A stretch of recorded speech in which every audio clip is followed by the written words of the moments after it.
Hello बच्चों। तो बेटा हम लोग एक्सरसाइज 13.1 के क्वेश्चन नंबर 4 तक डिस्कस कर चुके हैं। और चैप्टर क्या था हमारा? चैप्टर था derivative as a rate major.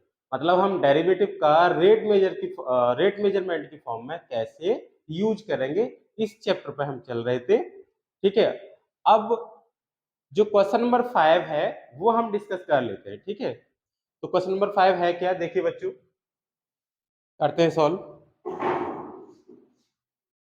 तो क्वेश्चन है हमारे पास, find the rate of change of the volume of a cone with respect to the radius of its base. Find the rate of change of volume of a cone, मतलब cone के volume में किस rate से change आ रहा है, किसके respect में? Radius के रेस्पेक्ट में। रेडियस के रेस्पेक्ट में कोन के वॉल्यूम में किस रेट से चेंज आ रहा है, ये हमें इस क्वेश्चन में फाइंड आउट करना है। तो सबसे पहले तो हम क्या निकालेंगे बच्चों? हम निकालेंगे वॉल्यूम ऑफ कोन।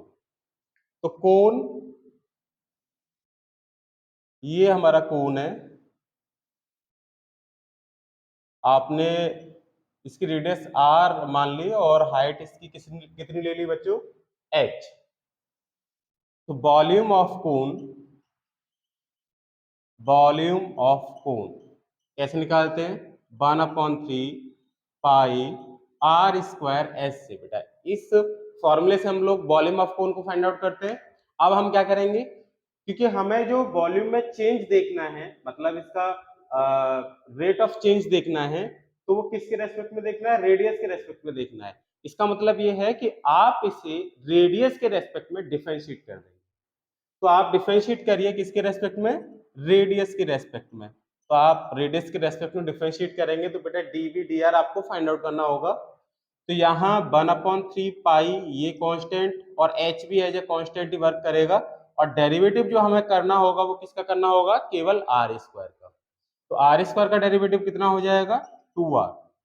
तो d we d r is equal to 2/3 pi h r. 2 बन जा 2, तो 2/3 हो गया बेटा पाई एच आर, ये लिख दिया। तो ये जो वॉल्यूम है वो बेटा रेडियस के रेस्पेक्ट में 2/3 पाई एच आर के रेट से चेंज हो रहा होगा। जो हमारा वॉल्यूम है बेटा, वो वॉल्यूम रेडियस के रेस्पेक्ट में 2/3 पाई एच आर के रेट से क्या हो रहा होगा? चेंज हो रहा होगा। तो ये हमारा इस क्वेश्चन का आंसर है। अब हम चलते हैं अपने नेक्स्ट क्वेश्चन पर। देखिए, अब देखिए बेटा, अब ये नेक्स्ट क्वेश्चन है हमारे पास, क्वेश्चन नंबर 6। क्वेश्चन क्या है एक बार देख लेते हैं। Find the rate of change of the area of a circle with respect to its radius r when r is equal to 5 centimetre. हमारे पास एक सर्कल दे रखा है, उस सर्कल का एरिया रेडियस के रेस्पेक्ट में किस रेट से चेंज हो रहा है ना, ये हमको फाइंड आउट करना है। और ये भी फाइंड आउट करना है कि वो जो चेंज है, जो रेट ऑफ चेंज है एरिया का, वो तब कितना होगा जब आप रेडियस को कितना ले रहे हो? 5 सेंटीमीटर ले रहे हो, है ना। हमें क्या फाइंड आउट करना है? Rate of change of area with respect to radius when r is equal to 5। मतलब एरिया में चेंजिंग रेट क्या होगा विद रेस्पेक्ट टू रेडियस, जब हमारे पास रेडियस कितना है? 5 सेंटीमीटर है। तो देखिए बच्चों कैसे सॉल्व करेंगे।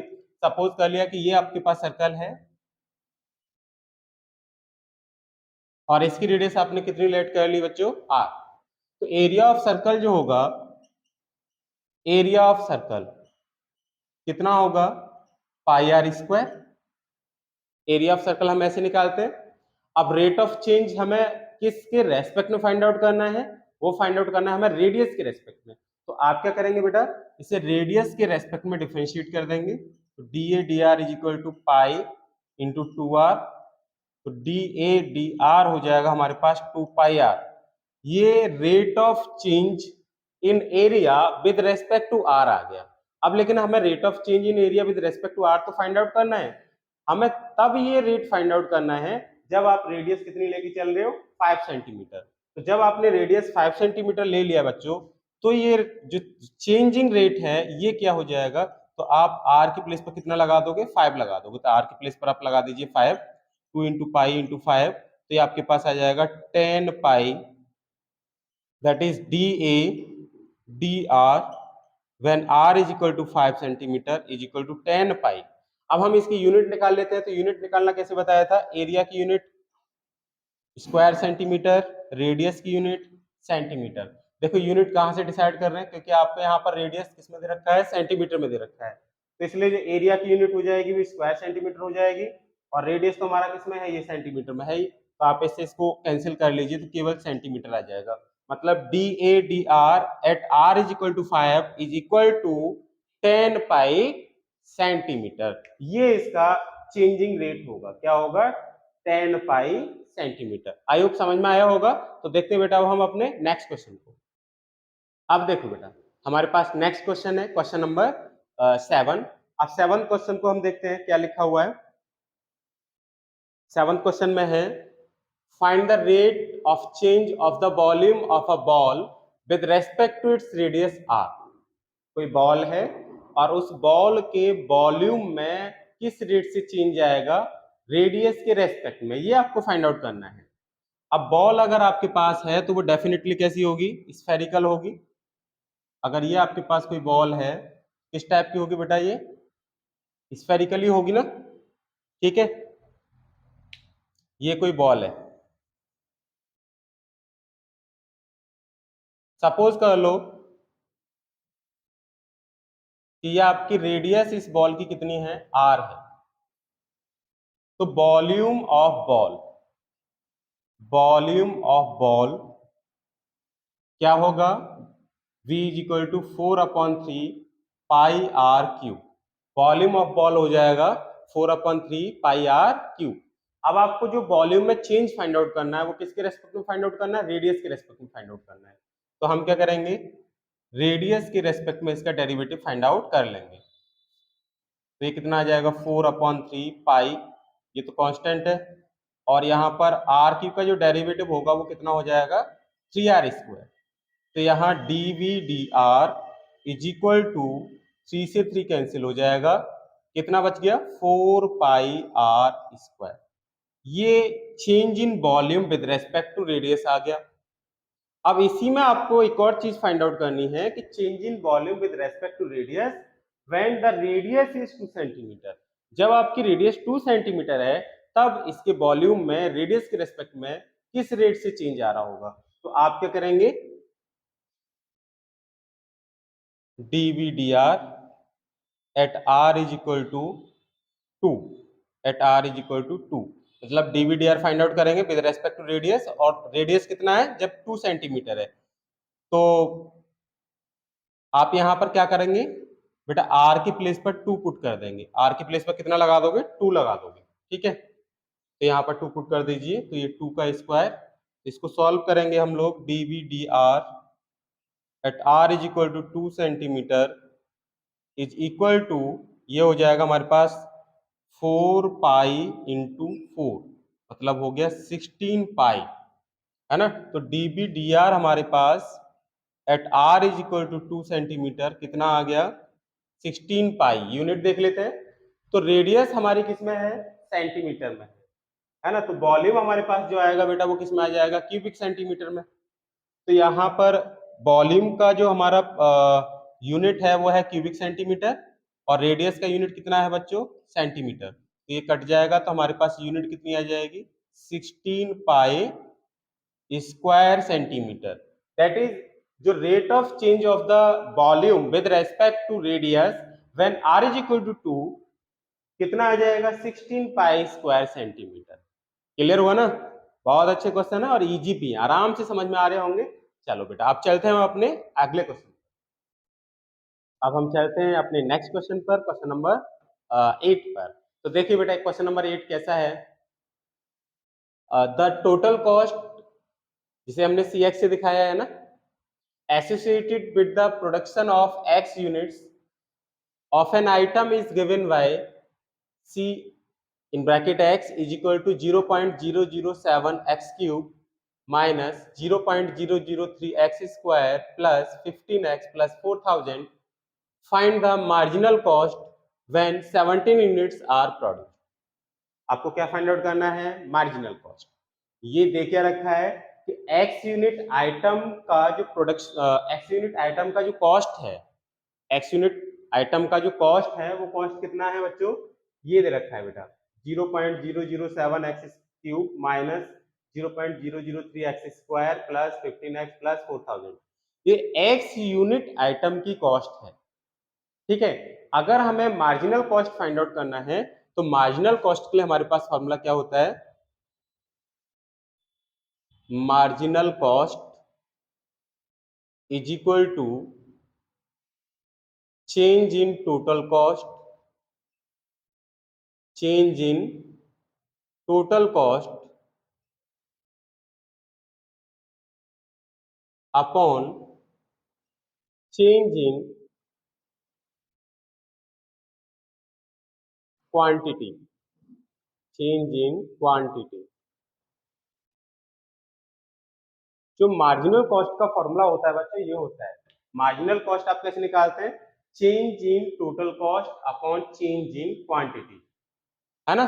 Change in total cost upon change in quantity मतलब कॉस्ट में क्वांटिटी के रेस्पेक्ट में कितना चेंज आ रहा है। अगर कोई क्वांटिटी मतलब यहाँ पर अगर मैं आइटम बढ़ाऊं या फिर घटाऊं तो उसके रेस्पेक्ट में हमारे कॉस्ट में भी चेंज आएगा। तो उसी को चेंज को जो चेंज आता है बेटा, ये जो रेशियो होता है change in total cost upon change in quantity, ये जो रेशियो होता है इसी रेशियो को हम क्या बोल देते हैं, मार्जिनल कॉस्ट बोल देते हैं। अब चेंज हम लोग जानते हैं, चेंज को कैसे फाइंड आउट किया जाता है, चेंज को फाइंड आउट करने के लिए ही तो हम डेरिवेटिव का यूज कर रहे होते हैं, rate of change, rate of change यही तो होता है बेटा डेरिवेटिव। तो यहाँ पर change in total cost upon change in quantity का मतलब है टोटल कॉस्ट में किस रेट से चेंज आएगा जब उसकी क्वांटिटी, मतलब जैसे यहाँ पर हम एक्स यूनिट की बात कर रहे हैं, जब यहाँ पर हमारी क्वांटिटी अगर चेंज होगी तो जो हमारा टोटल कॉस्ट है उसमें किस रेट से चेंज आएगा, ये हमारा क्वेश्चन है बच्चों यहाँ पर, ठीक है। तो आप कैसे निकालेंगे, चेंज निकालने के लिए तो हम डेरिवेटिव का यूज करते हैं। तो देखो मार्जिनल कॉस्ट को निकालने के लिए बच्चों आप change in cost with respect to change in quantity, बेटा लिखा हुआ है ना, change in cost total cost, तो चेंज इन कॉस्ट ये डी सी एक्स किसको शो कर रहा है, change in c x, c x क्या था हमारा टोटल कॉस्ट है, ये बेटा टोटल कॉस्ट है, तो ये डी सी एक्स शो कर रहा है कॉस्ट में चेंज। अब ये चेंज हमें किसके रेस्पेक्ट में लेना है, जब हमारी जो आइटम्स हैं, जो हमारे आइटम्स है ना एक्स एक्स यूनिट यहाँ पर लिखा है एक्स यूनिट आइटम्स, किसके रेस्पेक्ट में हमें चेंज करना है बेटा इस कॉस्ट में, जब हम आइटम को चेंज कर रहे हैं। अगर हम आइटम को चेंज कर रहे हैं कि आइटम हम बढ़ा रहे हैं या फिर घटा रहे हैं तो उसके रेस्पेक्ट में कॉस्ट में क्या चेंज आएगा, यही चेंज क्या कहलाता है, मार्जिनल कॉस्ट कहलाता है। समझ गए, चेंज इन कॉस्ट लिखा है बेटा change in total cost upon change in quantity, इसका सेंस ये हुआ आप इसको ऐसे लिखेंगे, चेंज इन टोटल कॉस्ट आपने ये लिख लिया, डी क्या शो कर रहा है, चेंज इन टोटल कॉस्ट, और डी एक्स क्या शो कर रहा है, change in quantity, change in quantity. तो बेटा यहां पर हमें निकालना है change in total cost with respect to quantity. इस क्वांटिटी के रेस्पेक्ट में अगर क्वांटिटी हमारी चेंज हो रही है तो कॉस्ट में क्या चेंज आएगा, ये रेट आपको फाइंड आउट करना है। तो सिंपल बेटा आप बस इसका डेरिवेटिव कर दीजिए, लैंग्वेज इसकी थोड़ी सी आपको कंफ्यूज कर सकती है, क्वेश्चन इजी है। इसका डेरिवेटिव करेंगे तो ये हो जाएगा 3x square minus 0.003 into 2x plus 15।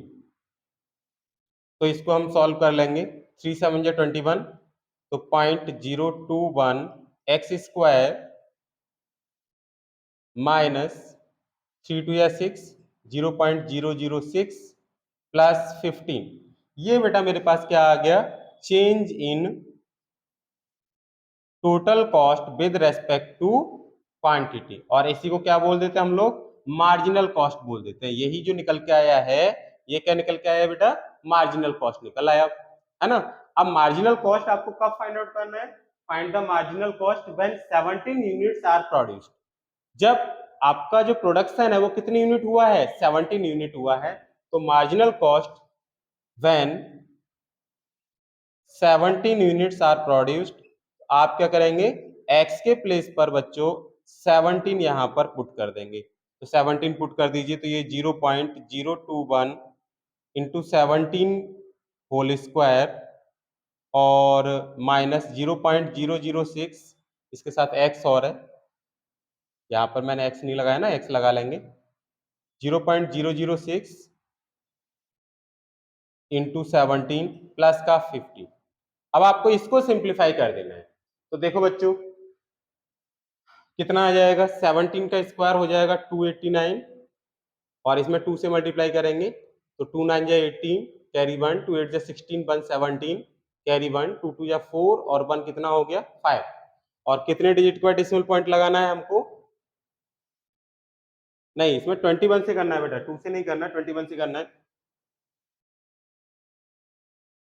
ये 21 है 0.021, तो 17 का स्क्वायर होता है 289 और यहाँ पर पहले 21 से मल्टीप्लाई कर लीजिए, तो 1 9 जा 9 8 2 2 9 जा 18 कैरी 1, 2 8 जा 16 1 17 कैरी 1, 2 2 जा 4 4 और 1 क्या हो जाएगा 5 9 8 और 8 16 कैरी 1 10 कैरी 1, ये हो गया 6069।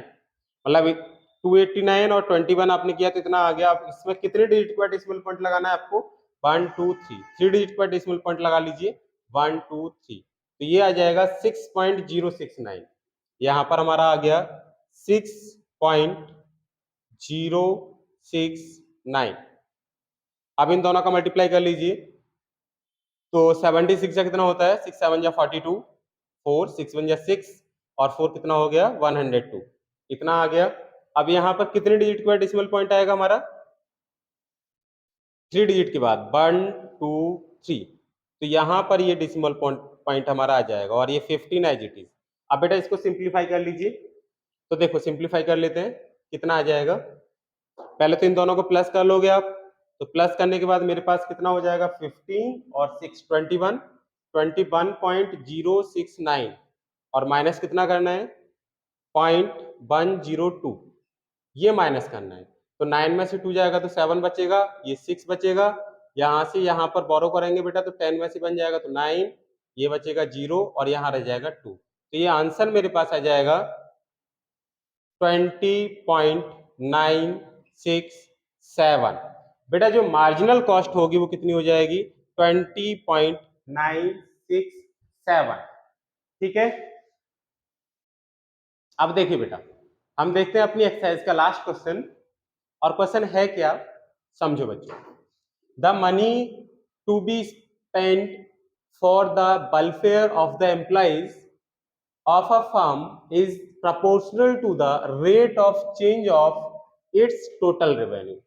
Rate of change of its total revenue, that is उसको क्या बोल देते हैं हम लोग, मार्जिनल रेवेन्यू। अभी मैंने आपको बताया था मार्जिनल कॉस्ट, जो बताया था है ना, मार्जिनल कॉस्ट क्या था, change in total cost upon change in quantity. तो वो जो चेंज होता है वही चेंज यहाँ पर कह रहा है कि the money to be spent for the welfare of the employees of a firm is proportional to the rate of change of its total revenue। मतलब जो वेलफेयर पे जो स्पेंड हुआ है मनी वो किसकी प्रोपोर्शनल है बेटा, जो हमारा टोटल रेवेन्यू में जो चेंज आया है, मतलब मार्जिनल रेवेन्यू के प्रोपोर्शनल है। if the total revenue received from the sale of x unit of a product is given by rx is equal to 3x square plus 36 plus 5, find the marginal revenue when x is equal to 5। तो marginal revenue यहाँ पर find out करना है, और इससे जो पिछला question था उसमें भी हमने यही फाइंड आउट किया था मार्जिनल कॉस्ट, यहाँ पर भी हमें मार्जिनल रेवेन्यू फाइंड आउट करना है, तो उसी तरीके से फाइंड आउट करेंगे बेटा। तो marginal revenue, marginal revenue, marginal revenue is equal to change in total cost upon change in quantity, change in quantity। इसी तरीके से हम लोग मार्जिनल रेवेन्यू को फाइंड आउट करेंगे। तो देखो change in total cost, total cost आपका ये है r x is equal to, तो आप change in total cost upon change in quantity, quantity आप x मान के चल रहे थे ना, प्रोडक्ट आपके पास x यूनिट है, तो मार्जिनल रेवेन्यू को कैसे निकालोगे, चेंज इन टोटल कॉस्ट और चेंज इन क्वांटिटी, इस तरीके से बेटा आप लिख लोगे। इसका सेंस क्या निकलता है, इसका मतलब है derivative of rx with respect to x। अब इसका डेरिवेटिव आप निकाल दीजिए, ये हो जाएगा 6x² प्लस 36। अब बेटा ये जो मार्जिनल रेवेन्यू है ये आपको कब निकालना है, जब आपके पास जो प्रोडक्ट है, मतलब जो x की वैल्यू है, x की वैल्यू कितना है 5 यूनिट है, ये आपको फाइंड आउट करना है when x is equal to 5 unit. तो आप x के प्लेस पर 5 लगा दीजिए, ये 5 का स्क्वायर प्लस का 36, तो ये हमारे पास आ जाएगा d r x upon d x is equal to 5 का स्क्वायर होता है 25, 5 का स्क्वायर होगा 25 प्लस 36, और 25 6 का कितना होगा 150, तो 150 plus 36 is equal to 186 rupees. तो जो मार्जिनल रेवेन्यू हुआ हमारा, तो जो मार्जिनल रेवेन्यू हमारे पास कितना आ गया बेटा 186 रुपीज, ये हमारे पास क्या आ गया, मार्जिनल रेवेन्यू आ गया। ठीक है बेटा, बच्चे यहाँ पर एक छोटी सी मिस्टेक है, देखो इसका डेरिवेटिव करेंगे तो ये 6x² ना होकर 6x ही आएगा ना, ये छोटी सी मिस्टेक थी तो इसको करेक्ट कर लेते हैं। ये हो जाएगा अब हमारे पास 5 6 जा 30 प्लस 36, कितना आ गया बेटा 66 रुपीज। तो जो मार्जिनल रेवेन्यू आ गया हमारे पास वो कितना आ गया 66 रुपीज आ गया। तो मार्जिनल रेवेन्यू निकालने का ये हम हमारे पास जो फॉर्मूला है बेटा समझ में आ गया होगा। तो देखो मार्जिनल रेवेन्यू में भी हम क्या यूज कर सकते हैं, इस डेरिवेटिव का यूज कर सकते हैं। आई होप आपकी समझ में ये क्वेश्चंस आए होंगे। और बेटा हमें जो फीडबैक है कि क्वेश्चंस आपको कैसा लग रहा है, वीडियोज आपको अच्छी लग रही है, तो बेटा हमें फीडबैक जरूर दें। अच्छी लग रही है तो आप एक बार लाइक जरूर करें, और अगर बेकार लग रही है तो आप उसे जरूर अनलाइक करें बेटा, है ना, लेकिन फीडबैक हमें जरूर दें। और अगर आपने बेटा अभी तक हमारा चैनल सब्सक्राइब नहीं किया है तो सब्सक्राइब जरूर कर लें, और वीडियोज को ज्यादा से ज्यादा शेयर करें, ठीक है बेटा, जिससे कि हमें अभी सपोर्ट मिलेगा।